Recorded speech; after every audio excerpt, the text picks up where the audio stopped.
嗨，大家好，我是躺平叔。今天是2025年6月19号，这一期我们继续聊聊俄罗斯入侵乌克兰，看一看乌克兰战场上也有什么变化。今天是俄罗斯侵略乌克兰的第1212天，也是乌军进入库尔斯克的第318天。前线总共记录了186次战斗。库尔斯克前线昨天乌军特种部队渗入到西部，突袭了俄军一个阵地，并将其附近地区占领。战斗中，乌军还打掉了多门122毫米的自行榴弹炮。总之，乌军目前已经转危为安，甚至还在别尔格莱德和库尔斯克边境对俄军形成了一定的战术优势。在巴赫穆特，乌军国民警卫队橡树旅发言人昨天表示，俄军在战场上已经第3周使用化学武器，这些化学制剂弹药传播速度非常快，能够迅速逸散到战壕与防空洞里，迫使战壕内的士兵不得不逃至空旷地带，从而暴露在俄军无人机和炮火的杀伤之下。希望人们额外关注并看清其丑恶嘴脸。在扎波罗热，昨天俄军控制区防空系统遭到乌克兰无人机重创，3套防空系统被摧毁。乌克兰军队在科斯加坦尼夫卡前线亚布洛尼夫卡附近摧毁了一支大型的俄罗斯纵队，23辆重型装备包括坦克、步兵战车以及4轮摩托和摩托车被消灭。这个俄军可以说是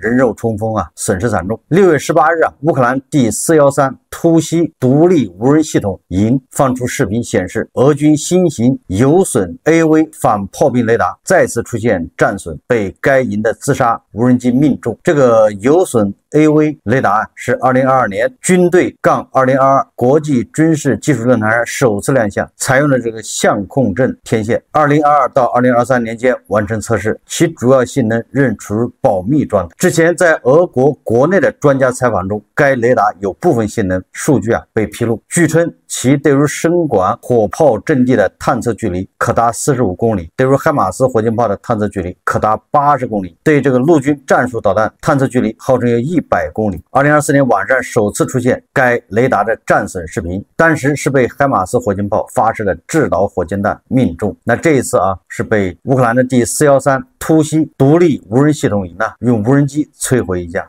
这个可以说俄罗斯是损失惨重这个系统价格非常昂贵基本上也是摧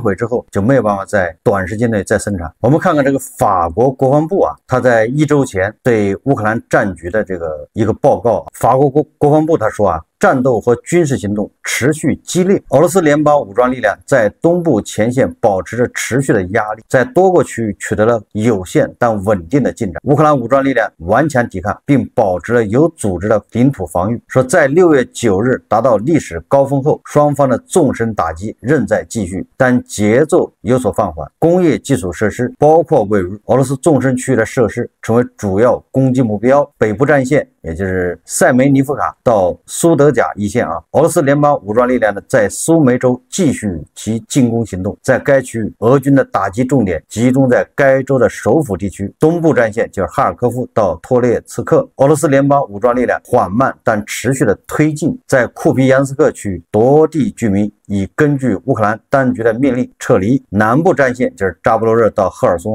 除了针对奥德萨市的打击外，该战线局势没有发生明显的变化实际上这个俄罗斯一直准备的夏季攻势到现在也是虎头蛇尾还是没有动静，很有可能是俄罗斯兵源不足。我们再看看外交以及国际援助这个沃尔玛的继承人叫爱丽丝·沃尔顿，以个人名义向乌克兰捐款7000万美元，用于乌克兰人道主义救援。同时美籍华裔著名影星曾龙向乌克兰捐赠150万美元，这个号称亚洲第一男神曾龙也给乌克兰捐款150万美元。这个斯洛伐克总理菲佐周一一反常态，不知道受了什么刺激这个菲佐周一他表示支持乌克兰加入欧盟，但他强调乌克兰必须满足加入欧盟的所有必要条件。这个比那个匈牙利总理鄂尔班要好得多了。鄂尔班就不同意乌克兰加入欧盟。根据欧洲真理报报道斯洛伐克政府官方网站援引了菲佐的声明，菲佐宣布斯洛伐克已从欧盟获得1.01亿欧元用于各种项目，主要是针对乌克兰的能源基础设施。斯洛伐克总理澄清说斯洛伐克企业可将这些资金作为贷款用在乌克兰的项目，贷款由欧洲机构担保。原来乌克兰加入欧盟对斯洛伐克有好处斯洛伐克可以去乌克兰承接工程项目。菲佐称，斯洛伐克政府希望乌克兰实现欧洲发展，如果乌克兰希望加入欧盟，这是其主权决定，我们支持这一决定。乌克兰必须满足加入欧盟所有必要条件。斯洛伐克政府同时宣称，乌克兰加入欧盟带来的机遇远远大于负面影响，也就是到时候重建乌克兰这个斯洛伐克的份儿，有斯洛伐克的利益，所以他立马支持乌克兰加入欧盟。根据媒体援引乌克兰能源部的消息报道，乌克兰能源部副部长安达拉克参加了乌克兰与欧盟就临时占领乌克兰某些领土，包括克里米亚自治共和国和塞瓦斯托波尔市后国进行的第12轮磋商。在此活动中，安达拉克确认了乌克兰关于必须将扎波罗热核电站归还乌克兰控制的坚定立场，并强调对欧洲最大核设施的占领对整个地区的核安全和核辐射安全构成了威胁。安达拉克指出强行夺取扎波罗热核电站，威胁工作人员生命，以及宣布打算重启某些机组的行为，严重违反了所有国际法准则，包括联合国宪章和关于和平利用核能的国际条约。占领扎波罗热核电站直接违背了国际原子能机构武装冲突中核安全与核安保不可或缺的7大支柱。安达拉克呼吁合作伙伴建立一个国际机制，在联合国或国际原子能机构的主持下保护扎波罗热核电站，还将确保核电站的非军事化，为国际原子能机构专家进入其所有设施提供便利，并促进该核电站回归乌克兰主权控制之下。欧盟方面重申不承认对乌克兰领土，包括扎波罗热核电站的临时占领，并支持有必要进一步开展联合工作，对俄罗斯的军事侵略行为绳之以法，并对造成的损失进行赔偿。这个欧盟也是小火慢炖并没有这个松懈虽然他也没有这么大的动作，但是温水煮青蛙，俄罗斯也受不了欧盟的外长卡拉斯说如果乌克兰得不到更多支持，欧洲人应该开始学习俄语。卡拉斯补充说道，乌克兰是欧洲的第一道防线，因此我们必须不仅为乌克兰，也为我们自身的安全做出更多努力。欧洲人把认识提高到这个程度就够了，也就是乌克兰是欧洲第一道防线，如果乌克兰被突破，那欧洲无险可守。我记得这个北约秘书长吕特也是这个态度就是如果不尽最大可能支持乌克兰的话，那么大家都要准备学俄语这个绝不是开玩笑的话。我们再聊一聊这次的这个 G7 峰会当地时间6月17号，7国集团峰会进入第2天，参加峰会的领导人再次合影留念。这个有视频显示这次全家福中加入了乌克兰任期总统泽连斯基，就是特邀嘉宾是泽连斯基，还有印度总理莫迪、巴西总统卢拉。根据这个视频显示这个泽连斯基是在这个全家福里面站在 C 位这就说明这个 G7 对于这个乌克兰和泽连斯基的尊重。昨天这个特朗普一再说把俄罗斯从这个 G8 里面踢出去是个错误，是奥巴马和加拿大总理特鲁多的犯的错误。当然这是特朗普一个人满嘴跑火车特朗普还要求这个俄罗斯重返7国集团。对这一说法德国总理默尔茨驳斥道，他说我们不可能以这种方式与军阀或战犯坐在一起，这就是为什么普京没有资格坐在这个谈判桌上的原因。也就是特朗普一厢情愿，你邀请普京邀请俄罗斯重返 G7， 那只是一厢情愿德国、法国、英国都不会赞成。在这个 G7 会议上，泽连斯基说他说今天我们做出了具体的决定，包括增加军事支持，用冻结的俄罗斯资产提供新一轮援助，以及针对助长俄罗斯战争的因素实施进一步制裁。重要的是，合作伙伴不仅要准备好现在支持我们的国防，还要准备好好在战争结束后共同重建乌克兰。他说：“我感谢所有帮助我们抵抗俄罗斯侵略，并与乌克兰一起为未来构建强大安全架构的人。”同时啊，泽连斯基也说啊，每年400亿美元的对于乌克兰的可持续发展是必要的，只有这样，作为国家的乌克兰才能继续坚持下去。每年向乌克兰提供400亿美元的预算支持非常重要。虽然近G7国家都是强国，但这不是一笔小钱。这笔钱的提供必须是包括美国在内7国集团领导人的共同决定。泽连斯基总统啊，还要求西方国家提供防空系统和拦截用无人机的生产资金。德国总理舒尔茨说啊，他说我们将继续向乌克兰提供军事支持，这一点没有改变。不仅欧盟国家中对此有广泛共识，7国集团中亦是如此。这个在加拿大 G7 峰会闭幕式上啊，这个莫尔茨啊说啊，峰会最后一场工作会议中，各与会方同乌克兰总统弗拉基米尔·泽连斯基进行了交流。我们所有人一致同意，我们必须尽一切所能，尽快结束这场战争。莫尔茨说啊，我们愿在能力所及范围内做出一切努力。现在轮到莫斯科方面做出回应，战争结束与否完全取决于俄罗斯，这一点从未变过。这个作为这个7国集团的主席国，这个加拿大它是这个2025年这个7国集团的这个主席国啊，就是实际上就是主办方和组织方。这个加拿大总理卡尼他说啊，乌克兰的斗争就是世界的斗争。这个卡尼会见了乌克兰总统泽连斯基，分享了一系列支持乌克兰的新措施，针对俄罗斯影子舰队和能源收入的制裁、新的军事支持以及帮助乌克兰重建基础设施的贷款。加拿大外交部长阿南德在与泽连斯基总统和乌克兰外交部长西比哈的会晤中重申了加拿大对乌克兰主权和安全的支持。大家看视频啊。With our international partners, we're launching a major new package of sanctions on individuals, on companies, on vessels, the Shadow Fleet, to exert maximum pressure on Russia. We're also sending over $2 billion in funding for drones, ammunition, armored vehicles to help Ukrainians defend their territory, as well as a $2.3 billion loan to help rebuild the infrastructure in that country. And take a moment to reiterate our condolences given the barbarism witnessed overnight in Kyiv caused by Russia. Joint statement specifically on Ukraine. The joint statement specifically on Ukraine. No, it's Ukraine. in your presidential statement or your chair statement, but yeah. It is not signed by the 7 leaders. Why is that the case? What happened? Nothing. Okay. This was discussed by all 7 leaders. Well, it's more than 7 because we have the presidents of the European Commission and the presidents of the European Council last night at dinner. These exact words, and they're in my chair's summary. We had, as I said in French,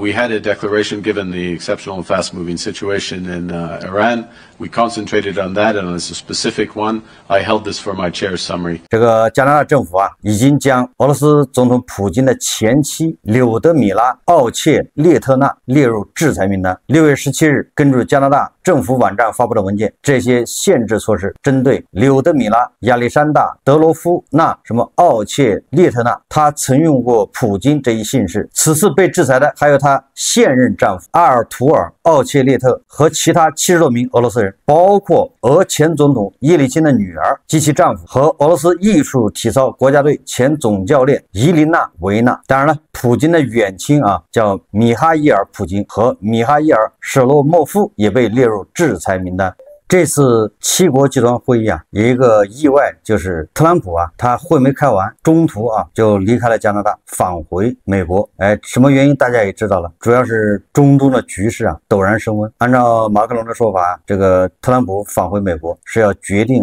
是不是要参与以色列对伊朗的这个轰炸。那这个就导致泽连斯基本来准备利用7国集团这峰会要与这个特朗普会晤，而且泽连斯基在之前的记者招待会上已经说过了。他这次会晤特朗普主要是希望特朗普同意就是以色列就是乌克兰用欧盟冻结的俄罗斯的这资金的利息收益，用这些钱去买美国的武器。那显然这次没谈成，因为都没见上面，这也是个遗憾但是我看有媒体分析这个商业内幕6月17日报道称，说据一家追踪捐赠援助的领先组织称，在美国于1月份停止提供对乌克兰新的援助计划后，欧洲在很大大程度上填补了对乌克兰的援助缺口。自2022年2月俄罗斯入侵乌克兰以来，西方已向乌克兰提供了价值3120亿美元的援助，其中大部分分为武器和弹药等军事援助和食品和基础设施支持方面的人道主义援助。报告称，与2024年其他战争期间月平均相比，2025年前4个月对乌克兰所有援助的月平均金额增加了24亿欧元，即27亿美元啊！这些钱呢，现在基本上都是由欧洲来承担。那么从目前的态势来看啊，更像是美国啊要把精力放在这个援助以色列上，而欧洲啊来援助乌克兰，像是这样的一个分工啊。最新消息啊，美国总统乌克兰问题特使凯洛格计划在未来几天前往白俄罗斯会见卢卡申科，为解决俄乌冲突谈判注入动力。如果成行的话啊，他将成为多年来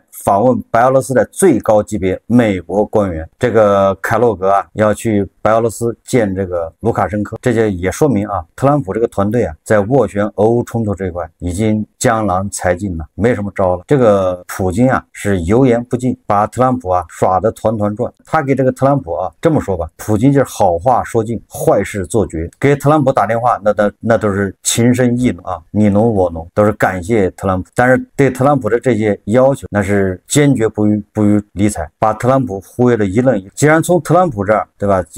从普京这儿没有办法打开这个突破口，所以没有办法绕到白俄罗斯啊，准备借助卢卡申科，看看卢卡申科能不能劝一劝普京啊，让他停火。这个可能性啊不会太大。卢卡申科啊现在很忙。媒体报道啊，白俄罗斯总统卢卡申科批评年轻人不干活，土豆不长在网上而长在田里。面对这个俄罗斯人呢，现在没有土豆吃，俄罗斯土豆啊短缺，价格飞涨。普京啊向这个白俄罗斯啊发出请求，给他们援助一些土豆。而卢卡申科说啊，他们自己的土豆也不够吃，所以卢卡申科现在在白俄罗斯啊掀起了一场，对吧？是上山下乡，全民种土豆啊，要为这个老大哥俄罗斯啊排忧解难。但是他发现啊，白俄罗斯的年轻人呢，他就不愿意去种土豆，所以这个卢卡申科啊很不开心，批评年轻人就知道玩手机，就知道沉浸在网络上面。所以他说啊，土豆不长在网上，而长在田里。如果大家都不去种土豆，你不种我不种，从哪儿有土豆吃呢？也就是对白俄罗斯来说啊，土豆都是个问题啊。俄罗斯政治家、经济学家弗拉基米尔·米洛夫谈到俄罗斯财政资源短缺的问题，并指出俄罗斯军工联合体已达到其能力的极限，现在需要的是